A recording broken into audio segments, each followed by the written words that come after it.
Hi children, this is Srinivas working as a teacher at Government High School Sanatnagar World, Balanagar Mandal, Medchal Malkajgiri district.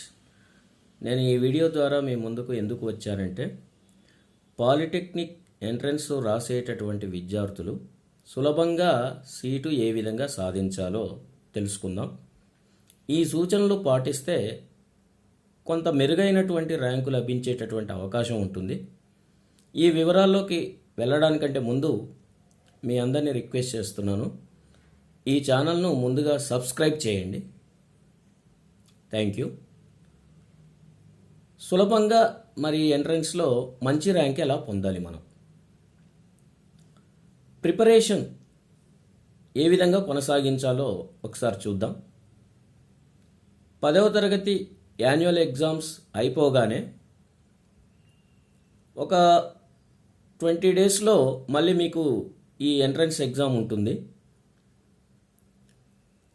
Annual ఎగ్జామ్స్కు మీరు పట్టు వదలకుండా విశ్రమించకుండా చదివి ఉంటారు కాబట్టి ఒకరోజు విశ్రాంతి తీసుకొని రెండవ రోజు నుంచి ప్రిపరేషన్ ఒక పద్ధతి ప్రకారం ప్రారంభించండి, ఒత్తిడి లేకుండా. మ్యాథమెటిక్స్, ఫిజికల్ సైన్స్ అంటే ఫిజిక్స్ అండ్ కెమిస్ట్రీ, ఈ 3 సబ్జెక్టులు మీకు ఎంట్రన్స్లో ఉంటుంది. మీరు యాన్యువల్ ఎగ్జామ్స్కు ఏ విధంగానైతే ప్రిపేర్ అయ్యారో ఈ 3 అంశాలకు రోజుకు కనీసం 4 to 5 అవర్స్ కేటాయించండి. మ్యాథమెటిక్స్ కనుక తీసుకుంటే ప్రతి చాప్టర్లో ఉన్నటువంటి ఫార్ములాస్ రాసుకోండి. ఆ ఫార్ములా రావాలి మీకు. ఆల్రెడీ యాన్యువల్ ఎగ్జామ్స్కి ప్రిపేర్ అయి ఉన్నారు కాబట్టి ఎట్లాగూ మీకు ఇది వస్తుంది. కాకపోతే తేడా ఏంటంటే చూడండి, యాన్యువల్ ఎగ్జామ్లో ఒక సమ్ ఇచ్చినప్పుడు మీరు ఆ సమ్ చేస్తారు, ఆన్సర్ కరెక్ట్గా వచ్చినా రాకపోయినా ఎంతో కొంత మార్కులు మీకు లభిస్తాయి. మరి ఇక్కడ అలా కాదు, ఒక సమ్ ఇచ్చారంటే 100% సూటబుల్ ఆన్సర్ వస్తేనే మీకు అది కరెక్ట్ మార్క్స్ వస్తాయి, అంతే కదా. అందుకే ముందుగా సూత్రాలన్నీ చాప్టర్ వైజ్ రాసుకొని అందులో ఒక్కొక్క అక్షరము ఏం తెలియజేస్తుంది, ఆ అక్షరానికి సంబంధించినటువంటి విలువ ఏ విధంగా వస్తుంది తెలుసుకోవాలి. ఉదాహరణకు మీరు స్టాటిస్టిక్స్, సాంఖ్యక శాస్త్రం తీసుకున్నారు అనుకోండి, ఫార్ములా రాసుకున్నారు, మధ్యగతానికి మీడియన్కు ఫార్ములా రాశారు. అందులో ఎల్ అంటే ఏంది, ఎం అంటే ఏంది, ఎన్ అంటే ఏంది, సి అంటే ఏందో తెలిసి ఉండాలి. సమ్ నుంచి ఆ విలువను ఏ విధంగా క్యాలిక్యులేట్ చేస్తారో కూడా తెలుసుకోవాలి. ఇది ఫస్ట్ స్టెప్. తర్వాత యాన్యువల్ ఎగ్జామ్స్ గురించి మనం బిట్స్ ప్రిపేర్ అయి ఉంటాం కదా, ఆ తరహాలో ముఖ్యమైనటువంటి విషయాలన్నీ ఒకసారి ఆకలింపు చేసుకోవడానికి ప్రయత్నం చేయాలి. తర్వాత మనకు మార్కెట్లో రకరకాలైనటువంటి ఈ ఎంట్రన్స్ బుక్స్ లభిస్తుంటాయి. ఒక్కొక్క చాప్టర్ తీసుకొని దాన్ని చూస్తూ సమ్స్ ఏ విధంగా ప్రిపేర్ అవ్వాలో ప్రాక్టీస్ చేయాలి, నిత్య అభ్యాసం. సమ్ నువ్వు చేయగలుగుతావు, కానీ ఎక్కువ సమయం తీసుకుంటే ఈ ప్రవేశ పరీక్షకు అది సూటబుల్ కాదు. నీ చేయి త్వరగా స్టెప్స్ పడిపోవాలి. ఎప్పుడు జరుగుతుంది ఇది? ఎక్కువ సార్లు మీరు ప్రాక్టీస్ చేస్తే. ఒకటే తరహాలో ఉన్నటువంటి సమ్స్ తీసుకొని ఒక 4, 5, 10 వరకు మీరు ప్రాక్టీస్ చేస్తే మన చేయి సులభంగా ముందుకు కదులుతుంది. అది చాలా ఇంపార్టెంట్. నాకు వచ్చు కానీ నిదానంగా చేస్తా అంటే ప్రవేశ పరీక్షకు అది సూటబుల్ కాదు. తర్వాత physics and chemistry, physical science మనకు.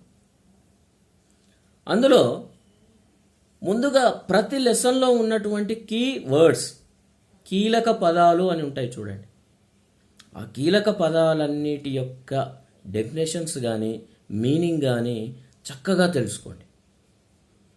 అప్పుడు ఆ లెసన్కు సంబంధించినటువంటి పూర్తి సమాచారం మీ గ్రిప్లో ఉంటుంది. ఫిజిక్స్ కనుక తీసుకుంటే మ్యాథమెటిక్స్ లాగే కొన్ని ఫార్ములాస్ ఉన్నాయి చాప్టర్స్లో. ఆ ఫార్ములాస్ నేర్చుకోండి. ఒక్కొక్క అక్షరం దీన్ని తెలియజేస్తుంది, అది నేర్చుకోండి. తర్వాత కాన్సెప్ట్ అనేది చాలా ఇంపార్టెంట్. కాన్సెప్ట్ కనుక నేర్చుకుంటే దాని మీద గ్రిప్ రావాలి. ఉదాహరణకు ఆమ్లాలు, క్షారాలు, యాసిడ్స్, బేసెస్. అసలు యాసిడ్ అంటే ఏంది, బేస్ అంటే ఏందో వచ్చింది కాన్సెప్ట్ తెలియాలి మనకు. అది ఏ పేపర్ను, ఏ రంగు పేపర్ను ఏ రంగుగా మారుస్తుంది. ఇలాంటి చిన్న చిన్న విషయాలపై కనుక గ్రిప్ ఉంటే సులభంగా మనము మంచి మార్కులు సాధించి, మంచి ర్యాంకు సాధించి, మంచి కాలేజీలో సీట్ వచ్చేటటువంటి అవకాశం ఉంటుంది. చాలామంది విద్యార్థులు యాన్యువల్ ఎగ్జామ్స్ అయిపోగానే కొంత నిర్లిప్తత వహిస్తారు. అదొద్దు విద్యార్థులారా, ప్రియమైన విద్యార్థులారా. ఈ 15 రోజులు కూడా దీని గనక కష్టపడితే ఆ తర్వాత మీరు నెక్స్ట్ కోర్సులోకి జాయిన్ కావడానికి తగినంత సమయం ఉంటుంది.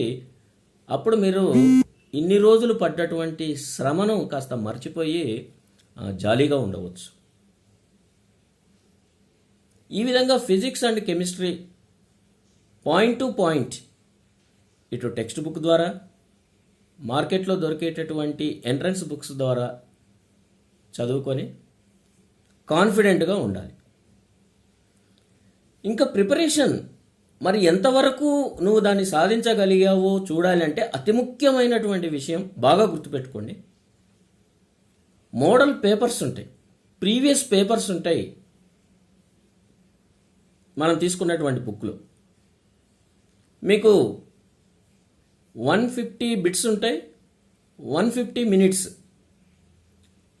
ఆర్ 120 బిట్స్ ఉంటాయి, 120 మినిట్స్ టైం ఉంటుంది. అంటే బిట్కి ఒక నిమిషం టైం ఉంటుంది.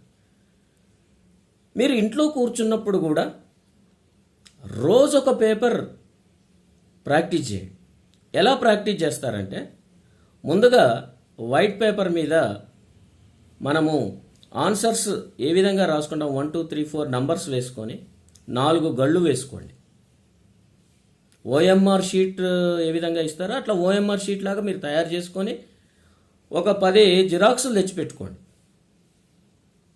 ఇప్పుడు ఒక టెస్ట్ ప్రీవియస్ పేపర్ తీసుకున్నాం, 120 మినిట్స్ టైం ఉంది.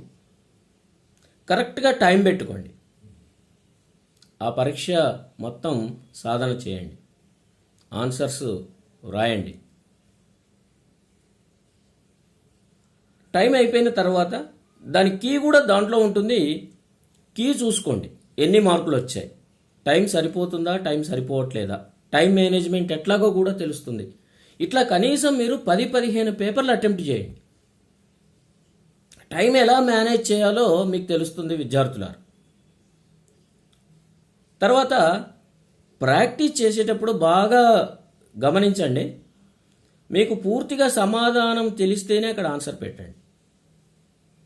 అదేంటి అని మీరు అనుకోవచ్చు. ఇది ప్రాక్టీస్, బాగా గుర్తుపెట్టుకోండి. ప్రాక్టీస్కే చెప్తున్నాను నేను. ఎందుకంటే ఏదో ఒక ఆన్సర్ పెడితే అది కరెక్ట్ అయితే నువ్వు మళ్ళీ సరిచూసుకో. 100% నీకు ఆ ఆన్సర్ తెలిస్తే పెట్టండి. అంటే తెలియనటువంటి అన్నీ మళ్ళీ మనం ఏం చేస్తాం, దాని కీ ఏ విధంగా ఉంది, దాన్ని ఏ విధంగా సాధించాలో తెలుసుకోవడానికి ప్రయత్నం చేస్తాం. ఇట్లా ఒక్కొక్క పరీక్ష రాస్తూ ఉంటే మీరు ఒక్కొక్క పరీక్షకు సమయాన్ని ఏ విధంగా ఆదా చేసుకోవాలో తెలుస్తుంది. మీ యొక్క స్కిల్ పెరుగుతుంది, మీరే గమనిస్తారు కూడా. ఫస్ట్ 50 మార్కులు వచ్చినాయి, తర్వాత 60 మార్కులు, 70 మార్కులు, ఈ విధంగా వెళ్తూ ఉంటుంది. మార్నింగ్ మొత్తం ప్రిపేర్ అవుతున్నారు, ఈవినింగ్ ఈ పరీక్ష నిర్వహించుకుంటున్నారు. మీరే సెల్ఫ్గా కండక్ట్ చేసుకోండి. సారీ విద్యార్థులారా. మరి ఈ విధంగా ప్రిపేర్ అవ్వడం వల్ల మంచి ర్యాంక్ వచ్చేటటువంటి అవకాశం ఉంది. మరి ఎగ్జామ్ హాల్లో ఏ విధంగా ప్రవర్తించాలి, ఏ విధంగా చేయాలి, అక్కడ ఎలాంటి టెన్షన్కు గురి కాకుండా మీరు క్వశ్చన్ పేపర్ తీసుకున్న తర్వాత ఒక 2-3 నిమిషాలు, ఒక 5 నిమిషాలు మొత్తం తేరిపారో చూడండి అన్ని క్వశ్చన్స్. నా ఉద్దేశం నేనేమంటున్నానంటే, ముందుగా మీరు కెమిస్ట్రీ తీసుకోండి. కెమిస్ట్రీలో ఎందుకు కెమిస్ట్రీ తీసుకోమంటున్నానంటే, ఇక్కడ కెమిస్ట్రీలో జనరల్గా మనము క్వశ్చన్ చదివి డైరెక్ట్గా ఆన్సర్ టిక్ చేస్తాం. దీనికి నీకు రఫ్ పేపర్ అవసరం లేదు. అలా కెమిస్ట్రీలో నీకు వచ్చినటువంటి క్వశ్చన్స్ అన్నీ మొత్తం రాయండి. నెక్స్ట్ ఫిజిక్స్కి వెళ్ళండి. ఫిజిక్స్లో కూడా సమ్స్ లాంటివి ఉంటే ఆపండి. క్వశ్చన్ చదవగానే నువ్వు ఆన్సర్ పెట్టేటటువంటి దాన్ని అటెంప్ట్ చేయండి. Next you come to mathematics which you love more. దీంట్లో కూడా ఫస్ట్ స్టెప్ ఏం చేస్తారంటే, 100% ఈ క్వశ్చన్కి ఆన్సర్ నాకు తెలుసు, చేయగలను అనుకున్నటువంటి క్వశ్చన్స్ స్టార్ట్ చేయండి. ఫస్ట్ క్వశ్చన్ ఇది బాగొచ్చు నాకు, వెంటనే తీసి రఫ్ మీద చేసేసి దాని ఆన్సర్ పెట్టేయండి. రెండోది కొద్దిగా ఆలోచించాలి, వదిలేయండి. మూడోది చేయగలుగుతా, చేయండి. నాలుగోది రాదు, ఐదోది ఆలోచించాలి, ఆరోది ఏడో దానికి వెళ్ళండి. ఇలా నీకు బాగా 100% కాన్ఫిడెంట్తో వచ్చినటువంటి క్వశ్చన్స్ అన్నీ తీసుకొని ముందుగా మీరు స్టార్ట్ చేయాలి. అవన్నీ పూర్తయిన తర్వాత కాస్త ఆలోచిస్తే రాయగలిగేటటువంటి క్వశ్చన్స్ తీసుకోండి, వాటిని పూర్తి చేయండి. ఇప్పుడు ఎందుకు అలా ఈ సిస్టమ్ ఎందుకు మనము పాటిస్తున్నామంటే, చాలామంది విద్యార్థులు ఏం చేస్తారంటే, ఒకటో ప్రశ్న నుంచే రాస్తూ వెళ్ళాలి అనేటటువంటి ఒక నియమాన్ని పెట్టుకుంటారు. అలాంటి నియమం ఏముండదు విద్యార్థులారా. ఎందుకంటే రానటువంటి దాని గురించి నువ్వు ఆలోచిస్తే ఆ సమయము నీకు తర్వాత రాయగలిగినటువంటి ప్రశ్నల మీద కూడా ఆ ఎఫెక్ట్ పడుతుంది. ఇక్కడ నీకు ఒక్కొక్క క్వశ్చన్కి ఒక్కొక్క మినిటే. త్వరగా నీకు బాగా వచ్చినటువంటి సమాధానాలు రాయడం ద్వారా మిగిలినటువంటి సమయాన్ని కష్టతరంగా ఉన్నటువంటి ప్రశ్నలకు ఆలోచించడానికి మనకు సమయం దొరుకుతుంది. ప్రియమైన విద్యార్థులారా, ఈ పాయింట్ బాగా గుర్తుపెట్టుకోవాలి. ఇవే చిన్న చిన్న చిట్కాలు మనం సులభంగా సీటు రావడానికి. వచ్చిన వాళ్ళకి రాలేని వాళ్లకు తేడా ఇదే. ఆర్డర్ ఏం లేదు, నీకేమీ ఒకటో ప్రశ్న నుంచే కంపల్సరీ రాయమని ఎవరు చెప్పరు. కాబట్టి బాగా వచ్చినటువంటి సమాధానాలకు టిక్ చేసుకోవడం ద్వారా అక్కడ మిగిలినటువంటి సమయాన్ని కఠినంగా హార్డ్గా ఉన్నటువంటి ప్రశ్నలకు మనం వినియోగిస్తామన్నమాట. ఇంకొకటి మనము అంటే సైకలాజికల్ ఫీలింగ్ ఏంటంటే, బాగా వచ్చినటువంటి ప్రశ్నలన్నీ పెట్టామనుకోండి, ఒక 30-40 క్వశ్చన్స్ ఉన్నాయి, అబ్బా 40 క్వశ్చన్స్ నేను కరెక్ట్గా పెట్టాను అన్నటువంటి మానసిక ఆనందం ఏదైతే ఉందో, తర్వాత కఠినంగా ఉన్నటువంటి ప్రశ్నలను సాధించడానికి అది ఉపయోగపడుతుంది. ఈ విధంగా మీరు అటెంప్ట్ చేయండి, చాలా చక్కటి మార్కులు వస్తాయి.